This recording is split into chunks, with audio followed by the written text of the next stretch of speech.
9 Golden Age stars who ruined their face with plastic surgery. They were the faces that defined an era. Timeless icons whose beauty launched 1,000 dreams, until they tried to stop time itself. The tragic irony of Hollywood's greatest stars isn't that they aged, it's what they did when they couldn't accept it. In their desperate quest to preserve the very thing that made them famous, they destroyed it forever. The saddest consultations I ever had revealed a renowned Beverly Hills plastic surgeon who worked from the 1960s through the 1990s were aging stars bringing in their own publicity photos from 30 years earlier and saying, "Make me look like this again." It was an impossible request that launched countless surgical disasters. These weren't just minor touch-ups or subtle refreshments. These were radical transformations that left beloved faces frozen, distorted, and ultimately unrecognizable. The very features that made these stars distinctive, that made them, vanished under the surgeon's knife.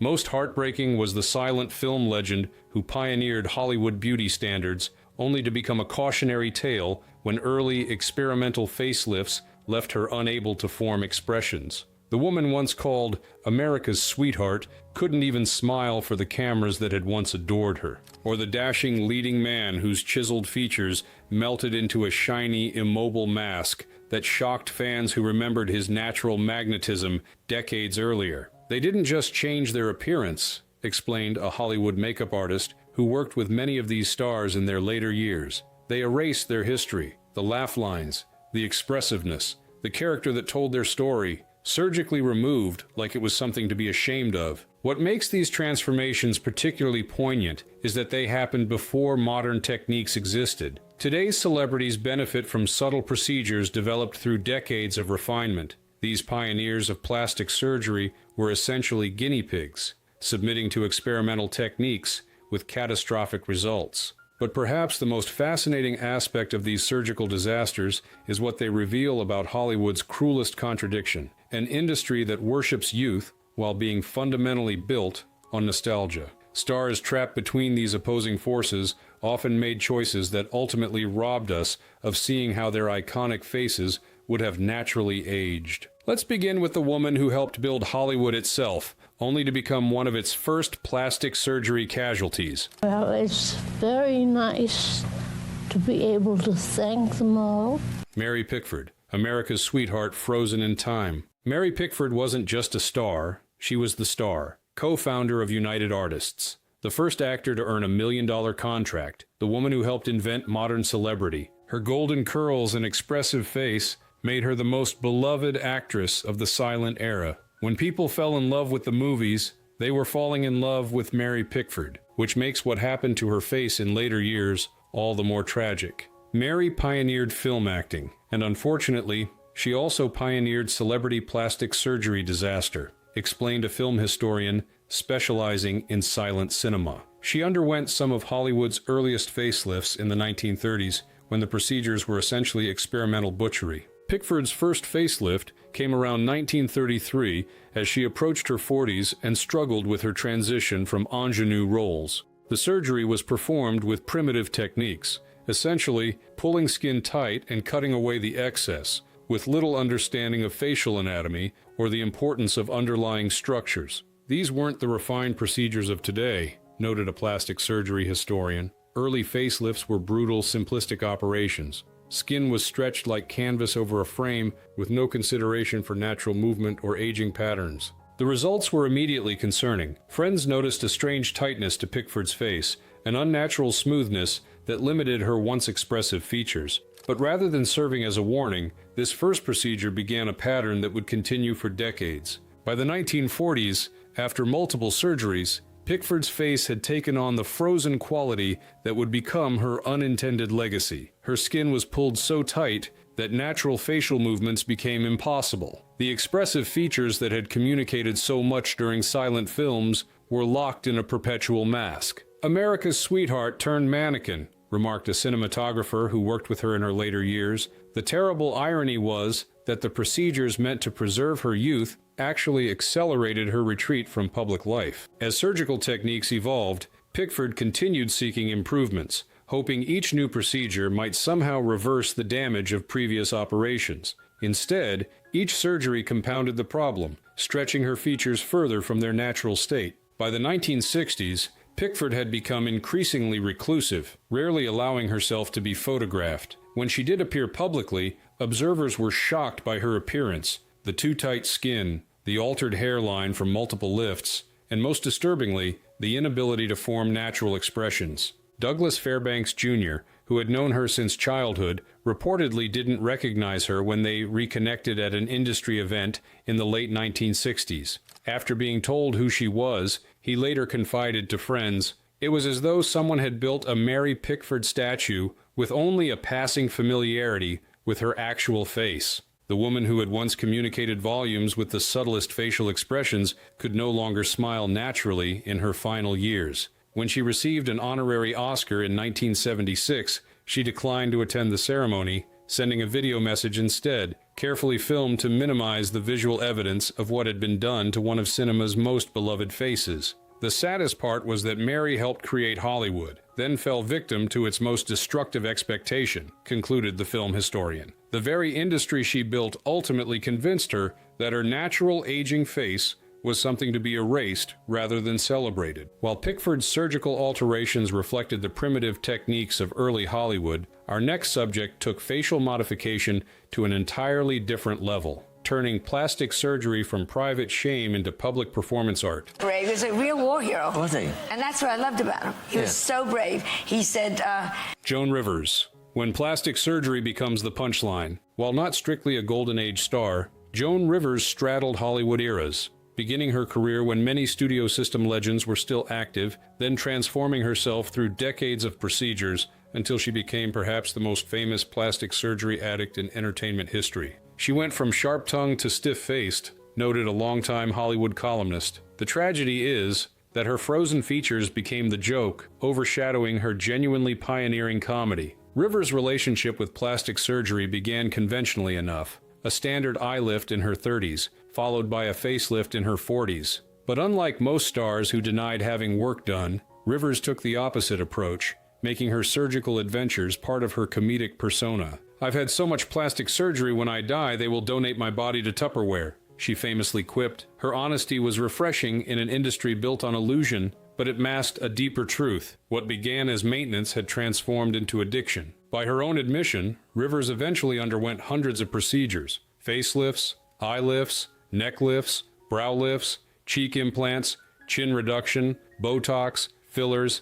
and countless minor tune-ups, as she called them. Joan used to carry her medical records in a suitcase, revealed a longtime friend. Not because doctors needed her history, but because she couldn't remember everything she'd had done. It was less a medical record than a renovation log. The cumulative effect transformed Rivers' once expressive face into something increasingly artificial. By the 1990s, her appearance had become so altered that it generated headlines independent of her comedy. Late-night hosts who once feared her sharp tongue now made her tight skin the punchline. What makes Rivers' case particularly fascinating is how she weaponized her own surgical modifications, using self-deprecation as both shield and sword. When critics commented on her appearance, she simply incorporated more plastic surgery jokes into her act. "Nobody laughs at me without my permission," she reportedly told her daughter after a particularly brutal tabloid piece about her appearance. "I'll make the joke first and better than they ever could." This strategy worked professionally.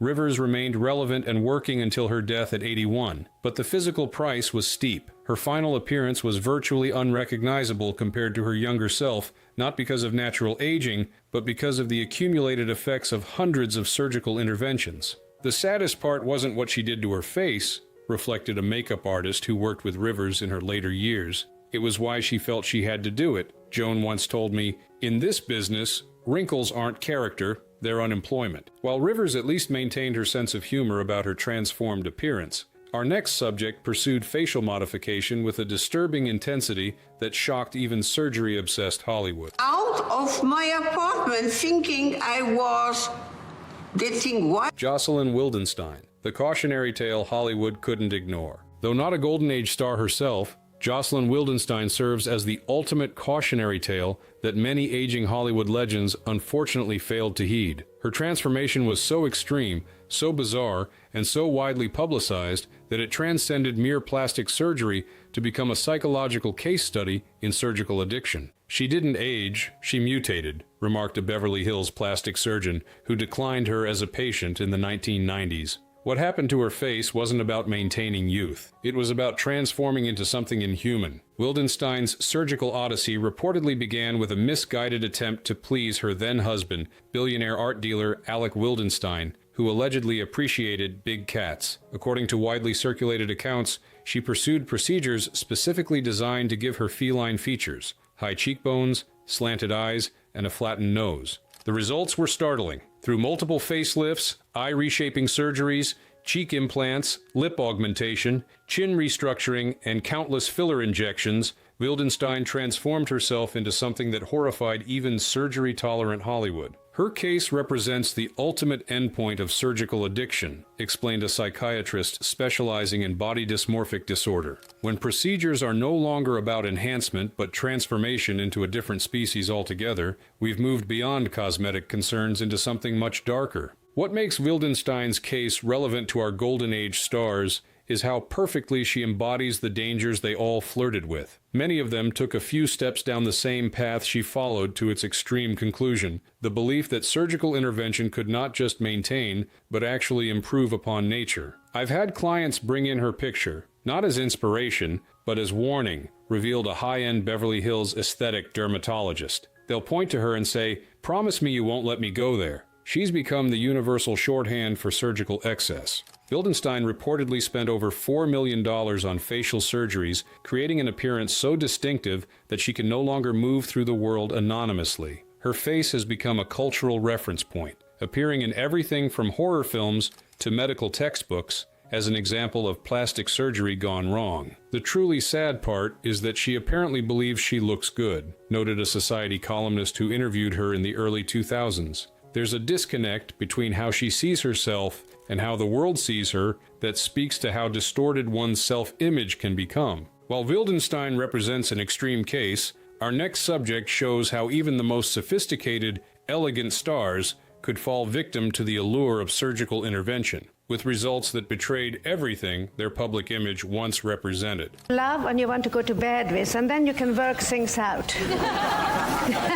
Zsa Zsa Gabor, Hollywood glamour frozen in place. Zsa Zsa Gabor built her career on three things: her 9 marriages, her witty one-liners, and her extraordinary beauty. As she aged, she became determined to maintain the latter at all costs, a decision that ultimately robbed her of the expressive face that had made her famous. "She kept the glam, but lost the expression," commented a longtime Hollywood photographer who documented her over decades. "Watching her face gradually freeze into immobility was like watching a vibrant painting slowly get covered in lacquer." Gabor's surgical journey began earlier than most of her contemporaries, with her first documented facelift occurring in the early 1950s when she was still in her 30s. This pioneering embrace of cosmetic intervention set a pattern that would continue throughout her long life. Zsa Zsa was brutally honest about aging. She hated it, recalled her former hairstylist. She used to say, "Darling, in Hungary we have saying, better to look good than to look real," and she lived by that philosophy. By the 1970s,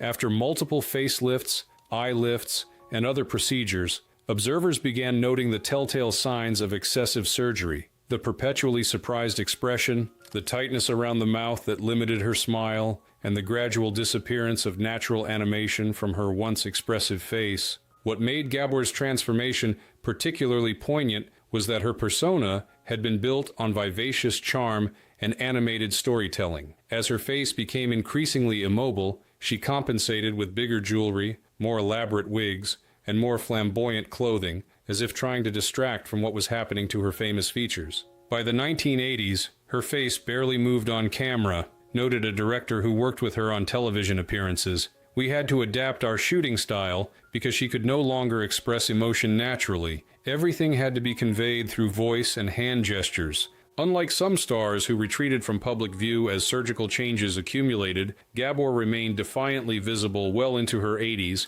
even as her appearance became increasingly artificial. This visibility created a visual record of progressive surgical modification, rarely documented so thoroughly. What happened to Zsa Zsa's face wasn't just about vanity, explained a cultural historian specializing in Hollywood's relationship with aging. It reflected her genuine belief that a woman's value was inextricably tied to youth and beauty. She was both victim and perpetrator of Hollywood's most destructive myth. In her later years, after a serious car accident and declining health limited her public appearances, Gabor became increasingly reclusive. Her final photographs show a face so altered by decades of surgical intervention that it bore little resemblance to the vibrant beauty who had once captivated Hollywood. The cruel irony is that the procedures meant to preserve her famous beauty ultimately erased it, the historian continued. In trying to remain forever young, she lost the very features that had made her uniquely Zsa Zsa. While Gabor's transformation reflected a lifelong commitment to glamour at any cost,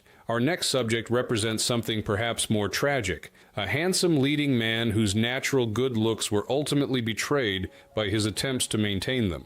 I certainly have. A lot of women, and you have said in your autobiography that you did... Tony Curtis, from Hollywood heartthrob to waxy immobility. In the 1950s, Tony Curtis embodied a new kind of male beauty in Hollywood, sensual, almost pretty, with dark curls and sensitive features that made him perfect for both action roles and romantic leads. His appearance in films like Sweet Smell of Success and Some Like It Hot established him as one of cinema's most attractive leading men, which makes his later transformation all the more startling. From matinee idol to wax statue, remarked a film critic who interviewed Curtis in his later years, it was as though someone had attempted to create a Tony Curtis mannequin with only a passing familiarity with human anatomy. Curtis's surgical alterations became noticeable in the 1980s, when he was in his 60s, relatively late compared to many of his contemporaries. The initial work appeared minor, perhaps a subtle eye lift or minor facelift, but as the decade progressed, the changes became increasingly dramatic and less natural looking. Male plastic surgery presents unique challenges, explained a Beverly Hills surgeon who specializes in male facial procedures. Men have thicker skin, stronger facial muscles, and more prominent facial features. When surgeons approach male faces with techniques designed for women, the results can look particularly artificial. By the 1990s, Curtis's appearance had transformed dramatically. His once expressive face took on a smooth, tight quality that contrasted sharply with his age. His skin developed the shiny, stretched appearance characteristic of multiple facelifts, while his features seemed somehow flattened and less dimensional. What made Curtis's transformation particularly noteworthy was that it coincided with his artistic renaissance as a painter. As he developed a well-received second career creating colorful, expressionist artworks, his own face was becoming increasingly inexpressive, a contradiction that didn't escape critics. There was something poignant about watching him discuss his emotionally expressive paintings with a face that could barely move, noted an art critic who covered a Curtis gallery opening in the early 2000s. It was as though all his expressiveness had been channeled from his face into his canvas. Curtis never publicly acknowledged his surgical procedures, which was typical for male stars of his generation. This silence created an uncanny disconnect. Audiences were expected to somehow not notice the dramatic changes to one of Hollywood's most famous faces. He seemed genuinely confused when interviewers reacted to his appearance, recalled a journalist who interviewed Curtis for a film retrospective. It was as if he looked in the mirror and still saw the young man from Some Like It Hot, not understanding that surgical intervention had created something entirely different. In his final years, Curtis's appearance stabilized into what one unkind critic called a permanently surprised version of himself. The handsome features that had made him a star were still vaguely discernible, but altered in ways that made his face seem like an approximate recreation rather than a natural evolution of his younger self. The tragedy wasn't just what happened to his face, reflected a longtime friend after Curtis's death in 2010. It was that he never needed it in the first place. He would have been a handsome older man naturally. Instead, he'll be remembered partially for an appearance that became a distraction from his genuine talents. While Curtis's transformation reflected the particular challenges of male plastic surgery, our next subject demonstrates how even the most natural, wholesome beauty could be erased by the pursuit of eternal youth. Gift. So I did the commercial, and he kept his word, and he gave my girlfriend a commercial. Linda Evans, Dynasty, Disaster, and the destruction of natural beauty. Linda Evans wasn't strictly a Golden Age star, but she bridges Hollywood eras, beginning her career when many studio system players still dominated, then achieving her greatest fame in the 1980s as Crystal Carrington on Dynasty. What makes her case particularly instructive is the stark contrast between her natural beauty in early roles and the dramatically altered appearance that emerged in later years. She chased youth and lost herself, observed a Hollywood makeup artist who worked with Evans at different points in her career. Few transformations have been so complete or so unnecessary. She began with the kind of natural beauty that would have aged wonderfully. Evans's early career in the 1960s showcased a fresh-faced, naturally beautiful young woman with delicate features and expressiveness that made her perfect for television. As she reached middle age in the late 1970s,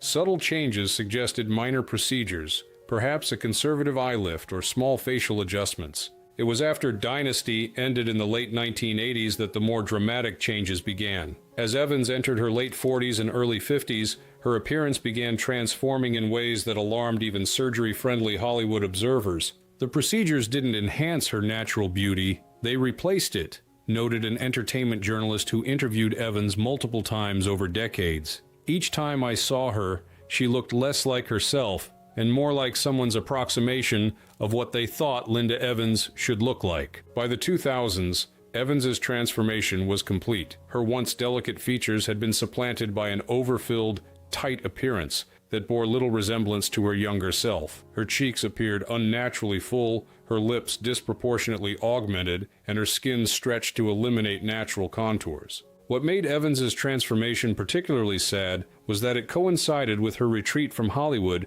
into a more spiritual, nature-centered lifestyle in Washington state. As she publicly embraced authenticity and natural living, her appearance reflected the opposite values: artificial intervention and rejection of natural aging. There was a profound disconnect between her words and her face, observed a writer who profiled Evans for a women's magazine in the early 2000s. She would speak beautifully about accepting life's natural cycles while wearing physical evidence of having done everything possible to halt those cycles.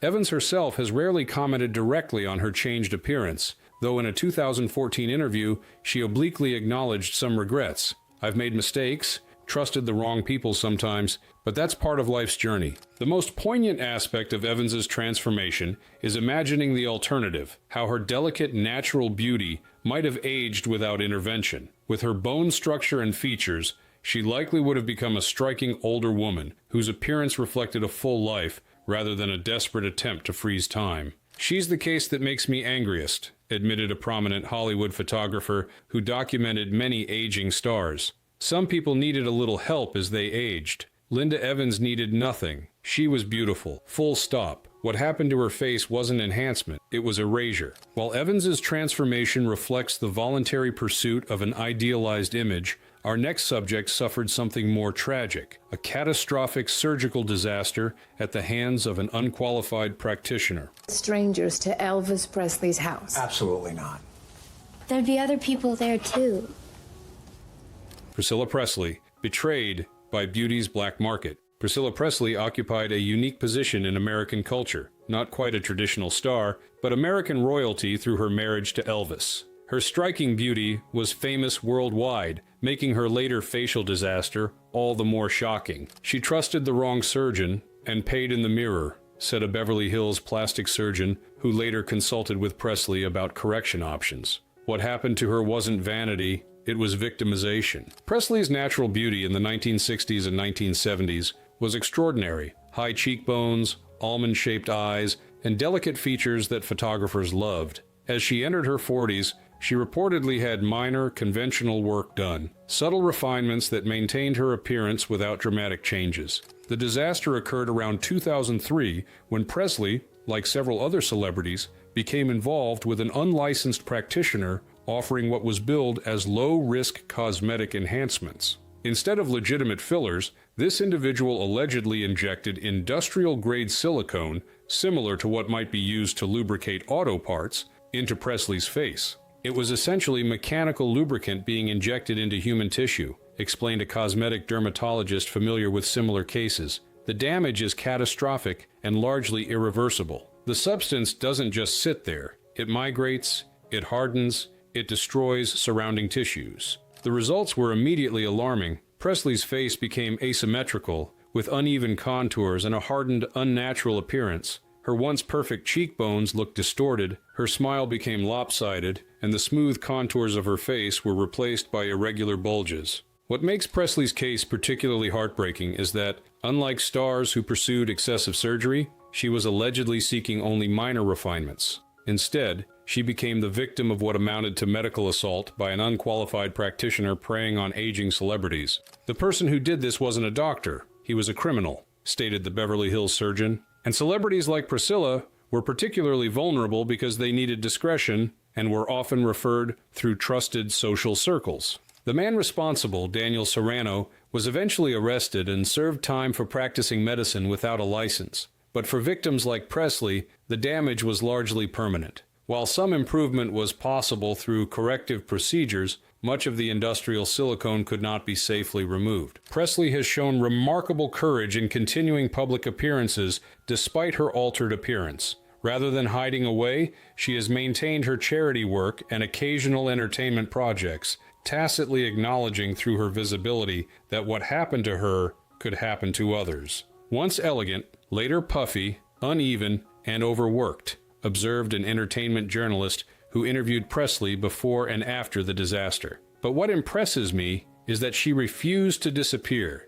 There's dignity in continuing to live publicly after such a visible trauma. While Presley's case represents outright medical fraud, our next subject demonstrates how even conventional procedures can erase the very qualities that made a star distinctive.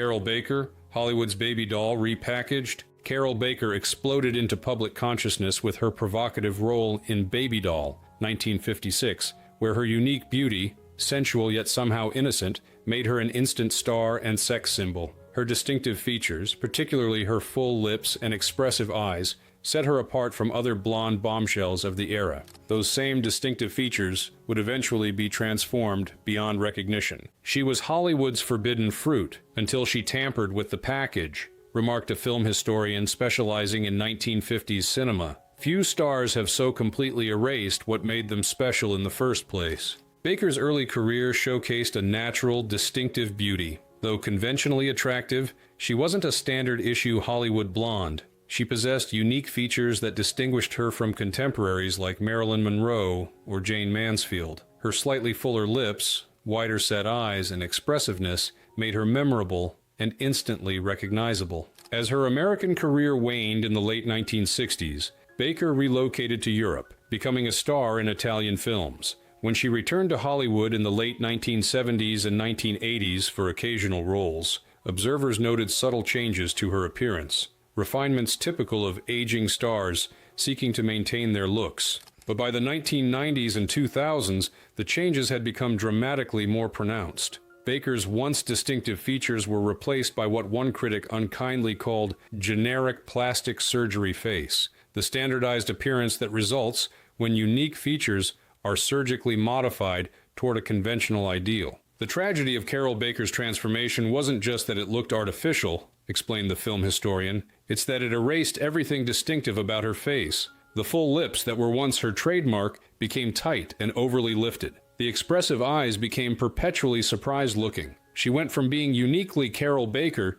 to being anonymously done. What makes Baker's case particularly poignant is that her original features, especially her naturally full lips, were characteristics that later generations of actresses would actually seek through surgical enhancement. She already possessed what others would pay to acquire, yet chose to alter these very features. It's as though she was running from her own trademark, observed a Hollywood makeup artist who worked with Baker in the 1990s. The industry spends millions creating distinctive looks, and then the people who naturally have them spend fortunes erasing them. Baker has generally avoided discussing her surgical choices, though in rare interviews she has acknowledged the pressure Hollywood places on women to maintain youthful appearances. This silence has left her transformation as a visual testament to changing beauty standards and the impossible expectations placed on aging female stars. The cruel irony is that she might have aged into an elegant, distinctive older woman if she'd left her face alone, reflected a casting director who knew Baker in different phases of her career.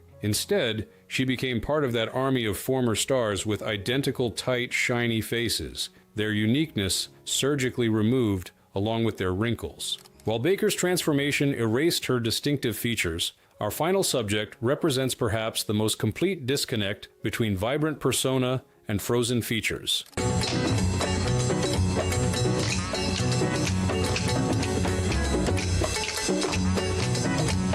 Ann-Margret, the fire performer with the frozen face. Few stars embodied vibrant energy and sensuality more completely than Ann-Margret. From her breakout in Bye Bye Birdie, 1963, through classics like Viva Las Vegas with Elvis Presley, her appeal was built on explosive energy, expressive features, and a vibrant persona that practically ignited the screen, which makes her later transformation particularly jarring. The fire was still there, but the face wasn't, observed an entertainment journalist who interviewed Ann-Margret multiple times across decades. Watching her try to express her naturally vivacious personality through features that barely moved created a strange cognitive dissonance. Ann-Margret's natural beauty in the 1960s and early 1970s was distinctive and expressive. Slightly feline eyes, high cheekbones, and an extraordinarily mobile face that could shift from sensual to comical in an instant. Her performances relied heavily on this expressiveness,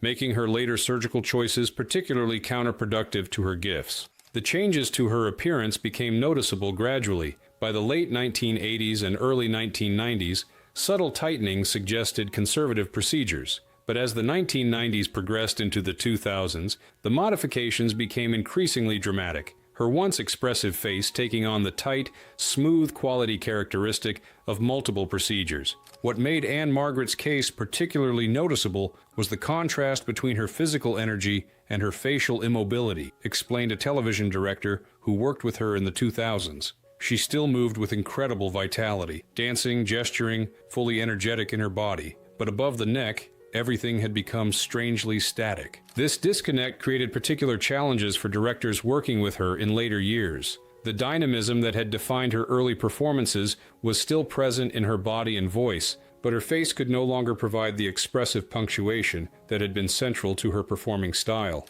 "We had to adapt how we filmed her," the director continued. "More movement, more full body shots, less reliance on the close-ups that would have worked beautifully with her natural face, but now highlighted the immobility of her features." The modifications were particularly evident in her smile, which had once been wide and expressive, but became noticeably constrained. The natural movement of her cheeks and eyes during laughter, once so characteristic of her appeal, was replaced by a more limited range of expression. Multiple lifts and Botox made her nearly unrecognizable in later TV appearances, noted a longtime fan who maintained an archive of her performances. If you showed someone only her face from a 2010 interview, they likely wouldn't identify her as Ann-Margret, but the moment she moved or spoke, her essential spirit was unmistakable. What makes Ann-Margret's transformation particularly poignant is that, unlike some stars who retreated from public life as they aged, she continued performing with incredible energy well into her 70s. This created a visual record of a vibrant performer trying to express a full emotional range through increasingly limited facial mobility. "There's something almost heroic about her refusal to dim her light," reflected a choreographer who worked with her in her later years. "She still performs with the energy of someone decades younger. It's just tragic that the procedures meant to maintain her youthful appearance ended up limiting the very expressiveness that made her special."